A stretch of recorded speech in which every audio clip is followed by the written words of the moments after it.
Good evening, afternoon, what time of day is it? Lovelies, ZoëTwoDots here with your ZTD news, your weekly wrap-up in Pokemon GO news. So first of all, as is tradition, sorry for the lack of news over the last 2 weeks.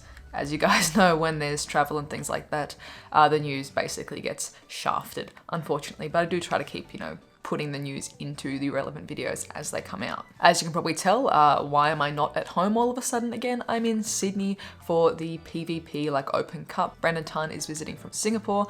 He's hosting a PvP Open Cup tournament, so fingers crossed I don't absolutely fail at this one. I had the guys from Go Stadium help me put together a team with about 2 days to spare, so fingers crossed.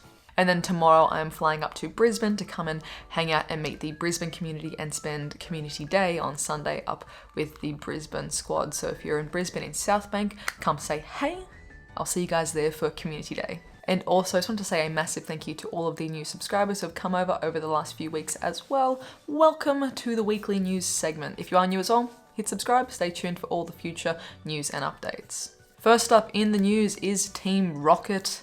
Team Rocket is pretty much now basically confirmed coming to Pokemon GO in some capacity soon. So the latest iOS or the latest update for Pokemon GO included in the update notes that Team Rocket is coming. We're going to be able to battle Team Rocket in some capacity hopefully soon. The iOS update was forced today, I'm pretty sure. As of recording this, it was forced. So hopefully that's not too long until we actually see, maybe over the weekend, the Team Rocket features roll out, or are they going to hold off until closer to the Go Fest in Yokohama? I don't know, but I'm looking forward to it. Basically, as well, in the update notes, we had screenshots of Team Rocket Grunts basically saying, hey, I really love stealing all these items from your PokéStops, and then the pre-battle scene, the pre-PvP trainer battle screenshot of a trainer and a Team Rocket Grunt. So I'm really looking forward to this event slash feature slash Team Rocket takeover. If that is what's happening, I think this is a great way to kind of get people familiar with the features of PvP, especially with the new charge move mechanics rolling out as well soon. I think it's going to be fantastic to put it all together, have people go out and, reclaim their territory and flush out Team Rocket. So yeah, fingers crossed if they did release shinies for a Team Rocket event as well. Fingers crossed we see Ekans Mouth and Coughing. That would be adorable. Also, shiny Coughing is the cutest thing. So I'd be going crazy hard for that. Absolutely. But again, that is just pure speculation. Don't put any stock into that. It would just be pretty cool. Speaking of the new charge attack feature and implementation as well, basically what is happening, instead of the rapid tapping, maybe you do a little bit of a flutter, maybe you're a one finger spam on the charge button for PvP, basically that's going to be gone.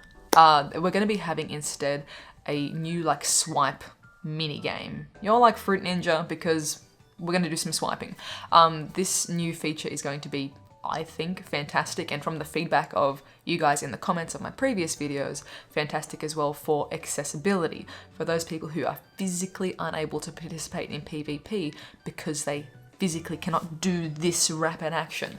The main purpose of mashing the screen as well is that if you didn't tap enough to get to the third stage of intensity of the tapping, you wouldn't get the full charge damage. So you were literally doing less damage if you couldn't tap stupidly hard or crazy fast. So for those with the physical barrier to not be able to do that, arthritis, missing fingers, whatever other sort of accessibility issue you might have in your life, or even just being a kid, an adult versus a 5-year-old, the adult's definitely going to be able to out-tap that kid. So fantastic new quality of life update.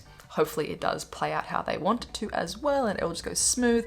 But basically a lot of swiping and more just gestural movements to clear all of the element icons, and by swiping through all of those element icons, getting the excellent, the most effective damage. Hopefully we do see this feature rolling out through the weekend as well.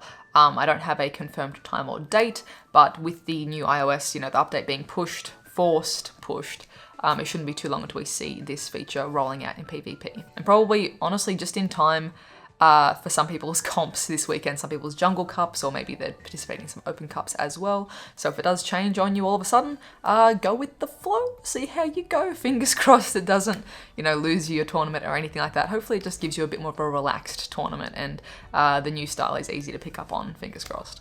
With the new charge move update as well came a new appraisal method too, which I am absolutely smitten with. This is so much cleaner. This is, as everyone else has been saying as well, probably the single best user interface, user experience, quality of life update that has happened in Pokemon GO, full stop. The new appraisal system basically works in that you can hit appraise and then swipe through all the Pokemon one after another. You don't have to do the triple, quadruple mash on every single Pokemon to see if it's, worth keeping or not to your standard.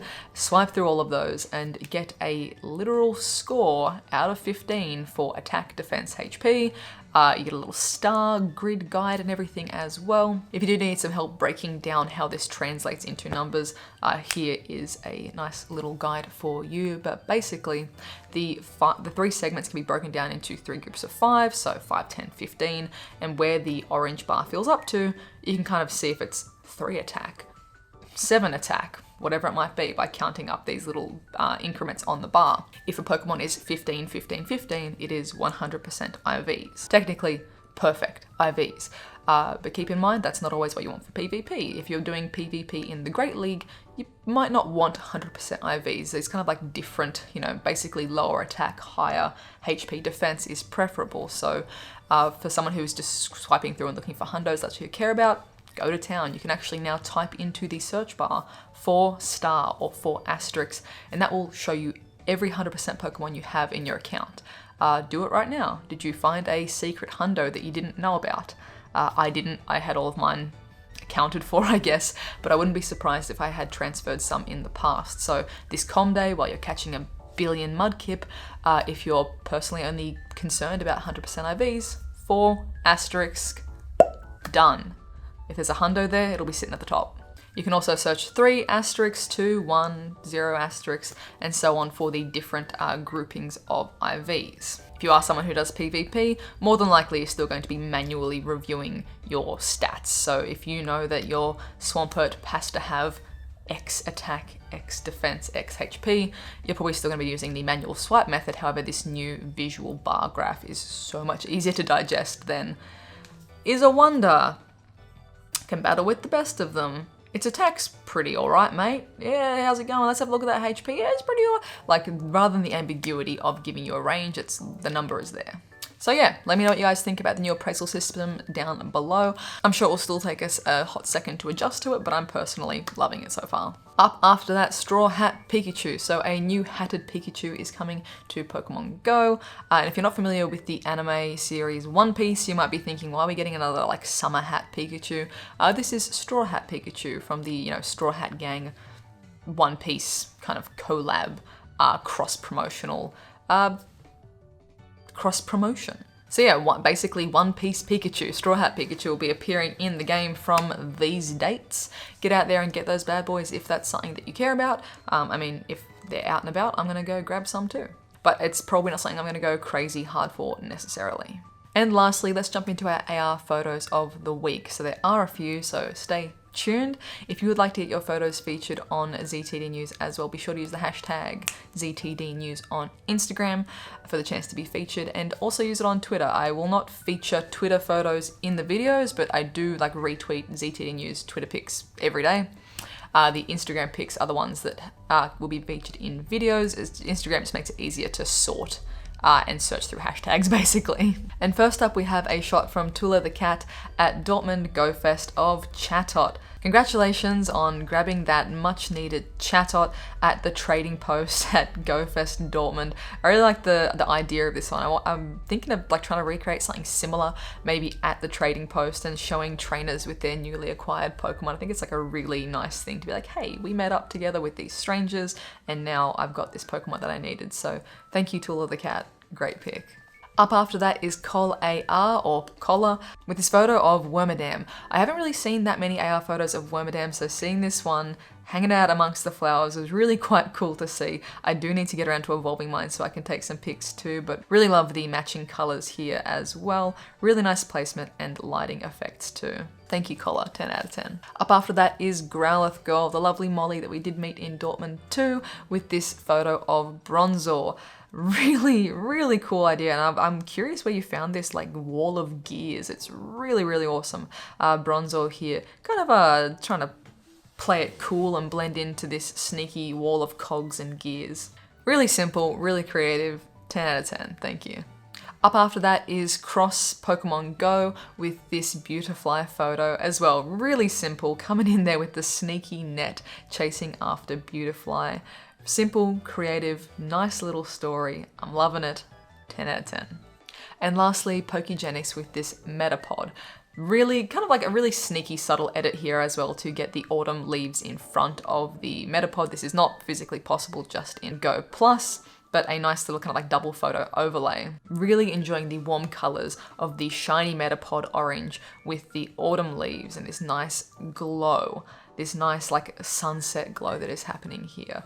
Very creative edit. Thank you very much for submitting. So once again, if you would like the chance to get your photo featured on ZTD News, hashtag ZTD News on Instagram. Let me know in the comments down below, what are you guys most excited for in this upcoming week? We've got Mudkip Community Day this weekend. We've got potentially some Team Rocket goodness happening. New PvP charge moves to test out and try out how they function. What are you guys most looking forward to this week? Let me know in the comments down below. Thank you guys so much for watching. If you are new, please be sure to subscribe. Thank you to everyone who did leave a like on this video as well. And if you'd like additional ways to support the channel, links for Patreon and the merch are in the description down below as well. And don't worry, if you don't like pink, there are multiple color options for all of my merch. Click the description, have a sneaky browse. But yeah, I hope you guys have a wonderful, wonderful morning, noon, night, whatever time it is for you, and I'll catch you guys in the next one.